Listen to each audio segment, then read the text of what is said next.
Welcome back to Number the Stars. Today we're going to listen to chapters 9 through 13. Before I start reading though, I just want to say that I did a recording of the first 3 chapters and realized there was a problem with the camera.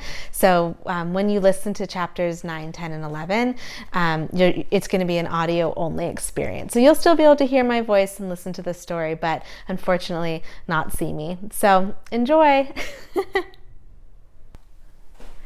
Welcome back to Number the Stars, you guys.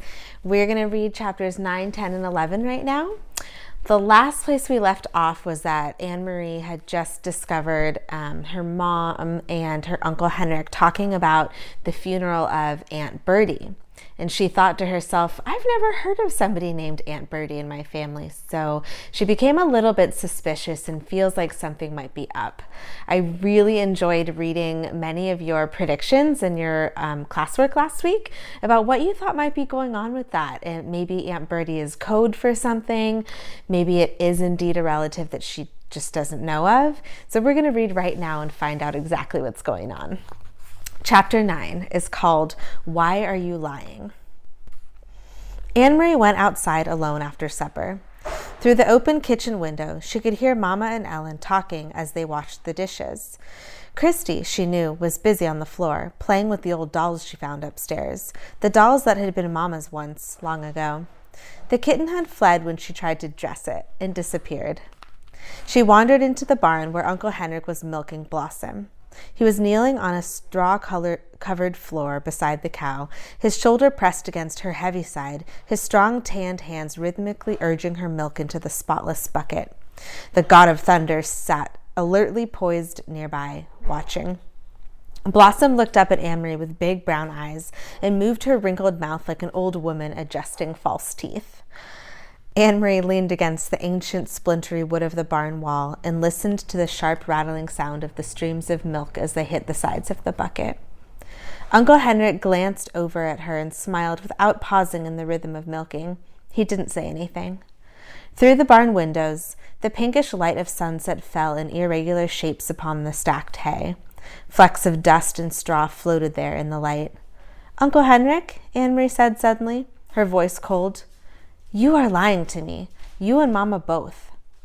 His strong hands continued, deftly pressing like a pulse against the cow. The steady streams of milk still came. He looked at her again, his deep blue eyes kind and questioning. "You are angry," he said. "Yes. Mama has never lied to me before. Never.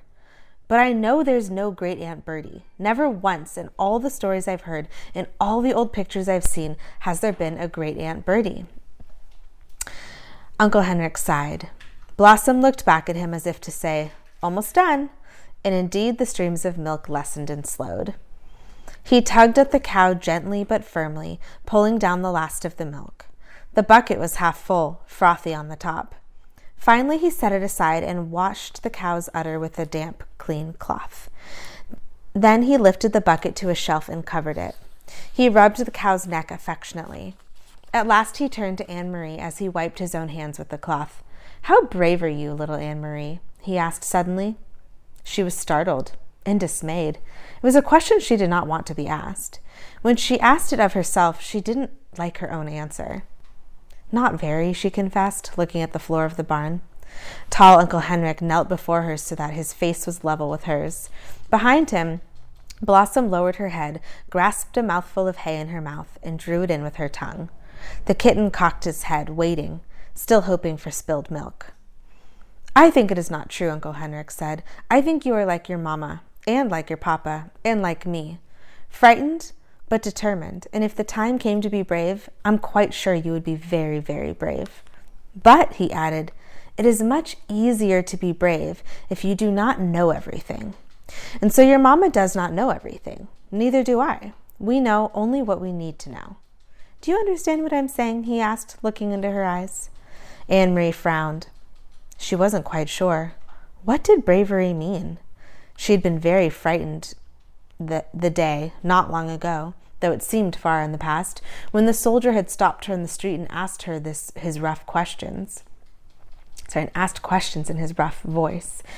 And she had not known everything then. She had not known that the Germans were going to take away the Jews. And so, when the soldier asked, looking at Ellen that day, "What is your friend's name?"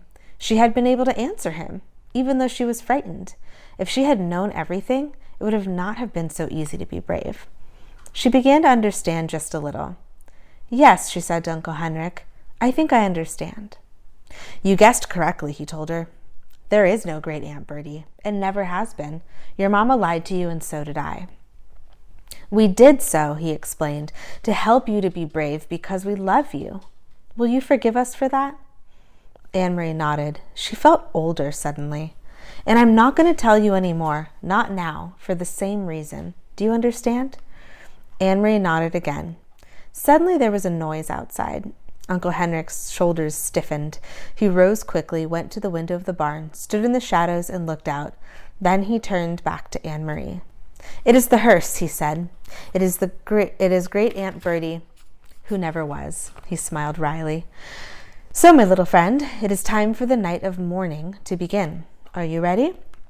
Anne-Marie took her uncle's hand, and he led her from the barn. The gleaming wood casket rested on supports in the center of the living room and was surrounded by the fragile, papery flowers that Anne-Marie and Ellen had picked that afternoon. Lighted candles stood in holders on the table and cast a soft, flickering light. The hearse had gone, and the solemn-faced men who had carried the casket indoors had gone with it after speaking quietly to Uncle Henrik. Christy had gone to bed reluctantly, complaining that she wanted to stay up with the others, that she was grown up enough, that she had never before seen a dead person in a closed-up box, and it wasn't fair. But Mama had been firm, and finally Christy, sulking, had trudged upstairs with her dolls under one arm and Kitten under the other. Ellen was silent and had a sad expression. "I'm so sorry your Aunt Bertie died," Anne-Marie heard her say to Mama, who smiled sadly and thanked her. Anne-Marie had listened and said nothing. So now I, too, am lying, she thought, and to my very best friend. I could tell Ellen that it isn't true, that there's no great Aunt Bertie. I could take her aside and whisper the secret to her so she wouldn't have to feel sad. But she didn't. She understood that she was protecting Ellen the way that her mother had protected her. Although she didn't understand what was happening, or why the casket was there, or who, in truth, was in it, she knew that it was better, safer, for Ellen to believe in great Aunt Bertie, so she said nothing. Other people came as the night sky grew darker. A man and a woman, both of them dressed in dark clothing. The woman carrying a sleeping baby appeared at the door, and Uncle Henrik gestured them inside. They nodded to Mama and to the girls. They went, following Uncle Henrik, to the living room and sat down quietly. "Friends of great Aunt Bertie," Mama said quietly in response to Anne-Marie's questioning look.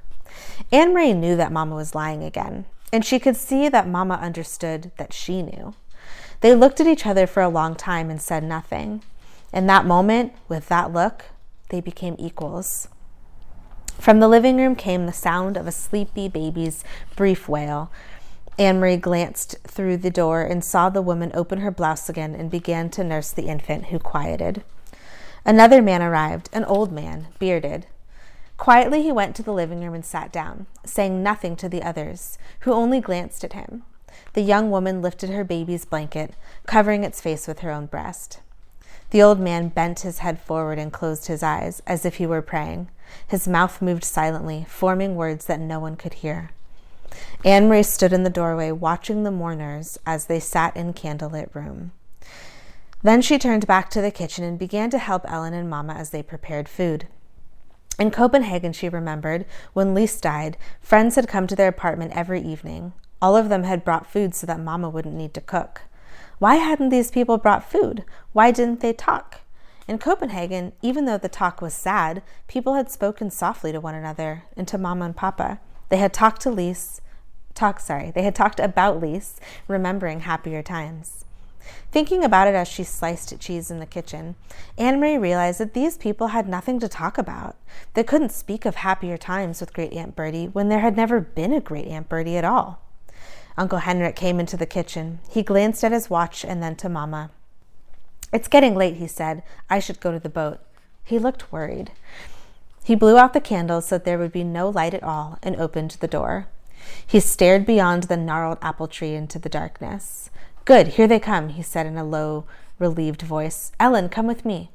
Ellen looked questioningly toward Mama, who nodded. "Go with Henrik," she said. Anne-Marie watched, still holding the wedge of firm cheese in her hand, as Ellen followed Uncle Henrik to the yard. She could hear a sharp, low cry from Ellen, and then the sound of voices speaking softly. In a moment, Uncle Henrik returned. Behind him was Peter Nielsen. Tonight, Peter went first to Mama and hugged her. Then he hugged Anne-Marie and kissed her on the cheek, but he said nothing. There was no playfulness to his affection tonight, just a sense of urgency, of worry. He went immediately to the living room, looked around, and nodded at the silent people there. Ellen was still outside, but in a moment the door opened and she returned, held tightly like a little girl, her bare legs dangling against her father's chest. Her mother was beside them. So Ellen gets to see her parents now. Chapter 10 is called Let Us Open the Casket. "You are all here now," Uncle Henrik said, looking around the living room. "I must go." Anne-Marie stood in the wide doorway, looking in from the hall. The baby slept now, and its mother looked tired. Her husband sat beside her, his arm across her shoulders. The old man's head was still bent. Peter sat alone, leaning forward with his elbows on his knees. It was clear that he was deep in thought. On the sofa, Ellen sat between her parents, one hand clasped tightly in her mother's. She looked up at Anne-Marie but didn't smile. Anne-Marie felt a surge of sadness. The bond of their friendship had not broken, but it was as if Ellen had moved now into a different world, the world of her own family and whatever lay ahead for them. The elderly bearded man looked up suddenly as Uncle Henrik prepared to go. "God keep you safe," he said in a firm but quiet voice. Henrik nodded. "God keep all of us safe," he replied. Then he turned and left the room. A moment later, Anne-Marie heard him leave the house. Mama brought the teapot from the kitchen and a tray of cups. Anne-Marie helped her pass the cups around. No one spoke. "Anne-Marie," Mama whispered to her in the hall, "you may go to bed if you like. It's very late." Anne-Marie shook her head, but she was tired. She could see that Ellen was too. Her friend's head was leaning on her mother's shoulder, and her eyes closed now and then. Finally, Anne-Marie went to the empty rocking chair in the corner of the living room and curled there with her head against its soft padded back. She dozed. She was startled from her half-sleep by the sudden sweep of headlights through the sheer curtains and across the room as a car pulled up outside. The car doors slammed. Everyone in the room tensed, but no one spoke. She heard, as if in a recurring nightmare, the pounding on the door, and then the heavy, frighteningly familiar staccato of boots on the kitchen floor. The woman with the baby gasped and began suddenly to weep. The male, accented voice from the kitchen was loud. "We have observed," he said, "that an unusual number of people have gathered at this house tonight. What is the explanation?" "There has been a death," Mama's voice replied calmly. "It is always our custom to gather and pay our respects when a family member dies. I'm sure you are familiar with our customs." One of the officers pushed Mama ahead of him from the kitchen and entered the living room. There were others behind him. They filled the wide doorway. As always, their boots gleamed, their guns, their helmets, all of them gleamed in the candlelight. Anne-Marie watched as the man's eyes moved around the room. He looked for a long time at the casket. Then he moved his gaze, focusing on each person in turn. When his eyes reached hers, she looked back at him steadily. "Who died?" he asked harshly. No one answered.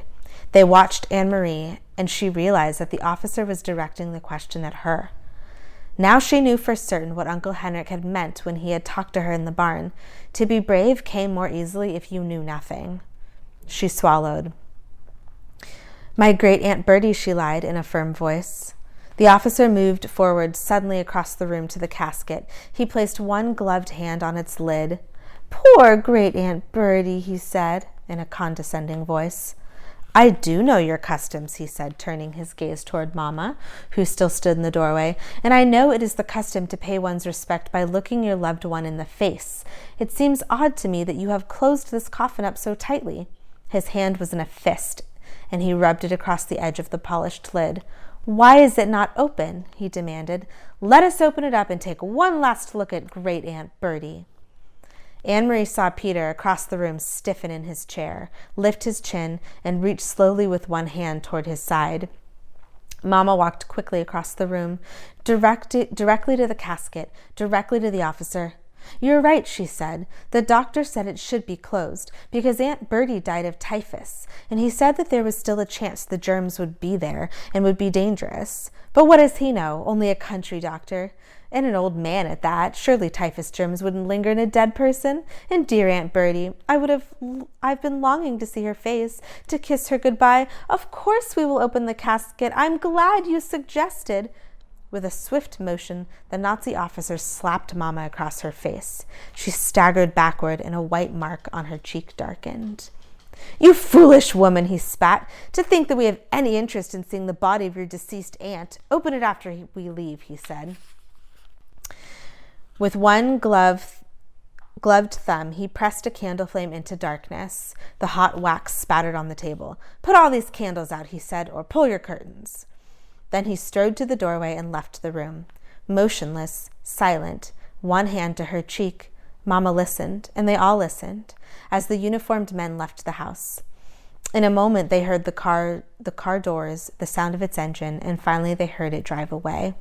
"Mama!" Anne-Marie cried. Her mother shook her head quickly and glanced at the open window covered by the sheer curtain. Anne-Marie understood. There might still be soldiers outside watching and listening.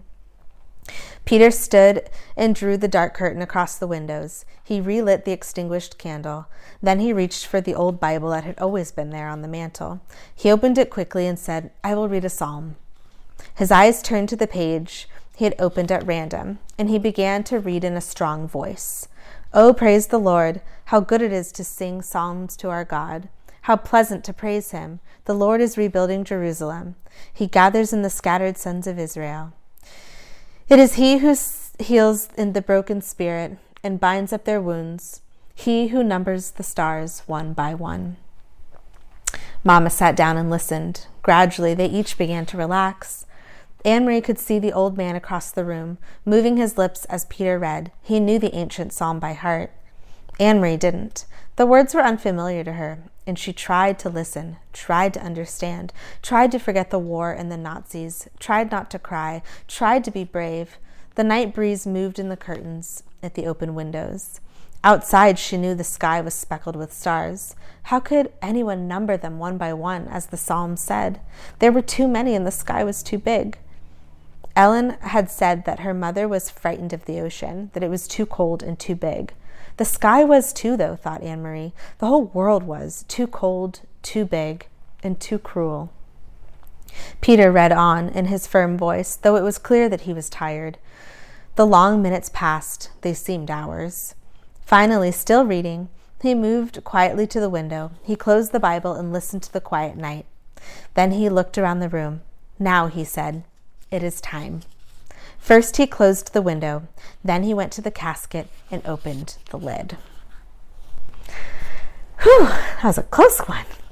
Chapter 11 is called "Will We See You Again Soon, Peter?" Anne-Marie blinked. Across the dark room, she saw Ellen too, peering in the narrow wooden box in surprise. There was no one in the casket at all. Instead, it seemed to be stuffed with folded blankets and articles of clothing. Peter began to lift things out and distribute them to the silent people in the room. He handed heavy coats to the man and wife, and another to the old man with the beard. "It will be very cold," he murmured. "Put them on." He found a thick sweater for Mrs. Rosen and a woolen jacket for Ellen's father. After a moment of rummaging through the folded things, he found a smaller winter jacket and handed it to Ellen. Anne-Marie watched as Ellen took the jacket in her arms and looked at it.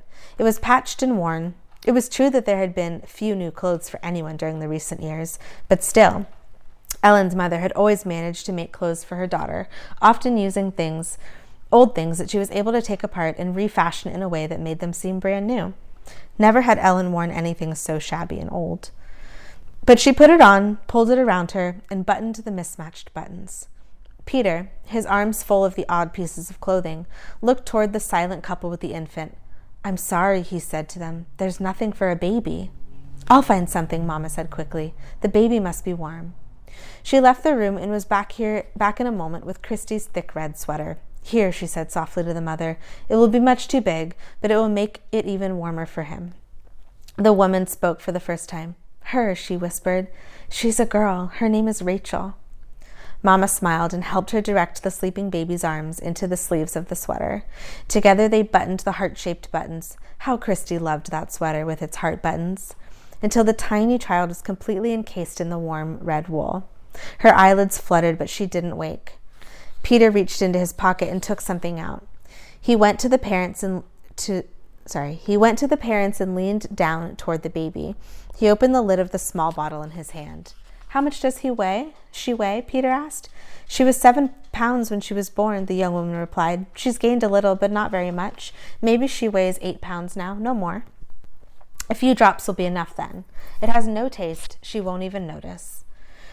The mother tightened her arms around the baby and looked at Peter, pleading. Please, no, she said. She always sleeps at night. Please. She doesn't need it, I promise. She won't cry.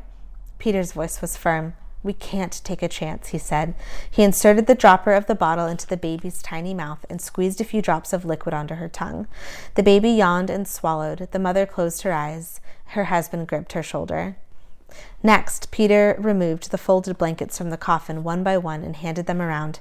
Carry these with you, he said. You will need them later for warmth. Anne-Marie's mother moved around them and gave each person a small package of food, the cheese and bread and apples that Anne-Marie had helped her prepare in the kitchen hours before. Finally, Peter took a paper-wrapped packet from the inside of his own jacket. He looked around the room at the assembled people now dressed in the bulky winter clothing, and then motioned to Mr. Rosen, who followed him to the hall. Anne-Marie could overhear their conversation.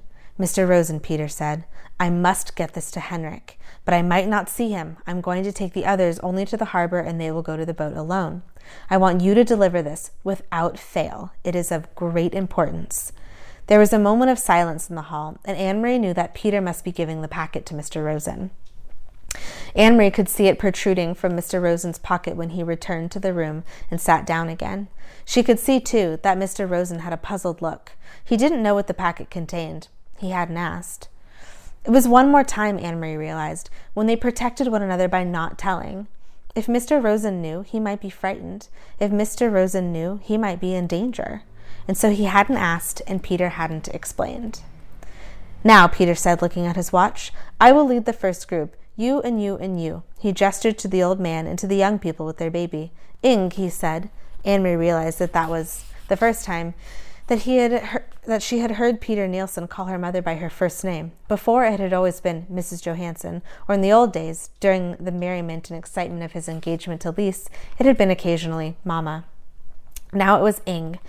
It was as if he had moved beyond his own youth and had taken his place in the world of adults. Her mother nodded and waited for his instructions. You wait 20 minutes and then bring the Rosens. Don't come sooner. We must be separate on the path so there's less chance of being seen. Mrs. Johansson nodded again. Come directly back to the house after you've seen the Rosens safely to Henrik. Stay in the shadows and on the back path. You know that, of course. By the time you get the Rosens to the boat, Peter went on, I will be gone. As soon as I deliver my group, I must move on. There is other work to be done tonight. He turned to Anne-Marie. So I will say goodbye to you now. Anne-Marie went to give him a hug. But will we see you again soon, she asked. I hope so, Peter said, very soon. Don't grow much more. You will be taller than I am, little long legs. Anne-Marie smiled, but Peter's comment was no longer the light-hearted fun of the past. It was only a brief grasp at something that had gone. Peter kissed Mama wordlessly. Then he wished the Rosens Godspeed, and he led the others through the door. Mama, Anne-Marie, and the Rosens sat in silence. There was a slight commotion outside the door, and Mama went quickly to look out. In a moment, she was back. It's all right, she said. The old man stumbled, but Peter helped him up. He didn't seem to be hurt. Maybe just his pride, she said, smiling a bit. It was an odd word, pride. Anne-Marie looked at the Rosens, sitting there, wearing the misshapen, ill-fitting clothing, holding ragged blankets folded in their arms, their faces drawn and tired. She remembered the earlier, happier times. Mrs. Rosen, her hair neatly combed and covered, lighting the Sabbath candles, saying the ancient prayer. And Mr. Rosen, sitting in the big chair in the living room, studying his thick books, correcting papers, adjusting his glasses, looking up now and then to complain good-naturedly about the lack of decent light.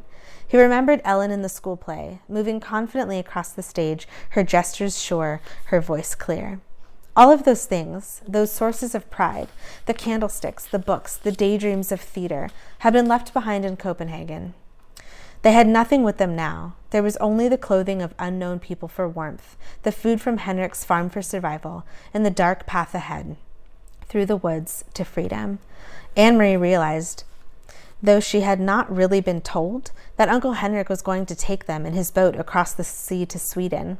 She knew how frightened Mrs. Rosen was of the sea, its width, its depth, its cold. She knew how frightened Ellen was of the soldiers with their guns and boots who were certainly looking for them, and she knew how frightened they all must be of their future. But their shoulders were as straight as they had been in the past, in the classroom, on the stage, at the Sabbath table. So there were other sources, too, of pride, and they had not left everything behind. And that is the end of the first few chapters for today. I hope you're really enjoying this story, and if you have any predictions about what's going to happen next, is Peter going to be able to lead everyone safely to the boats? Are the soldiers going to catch them? Do you think Mama will make it back to the house on time? What do you think is going to happen? Think about it. Tell someone who might be listening with you, and then go ahead and watch the second video for chapters 12 and 13. Okay, bye.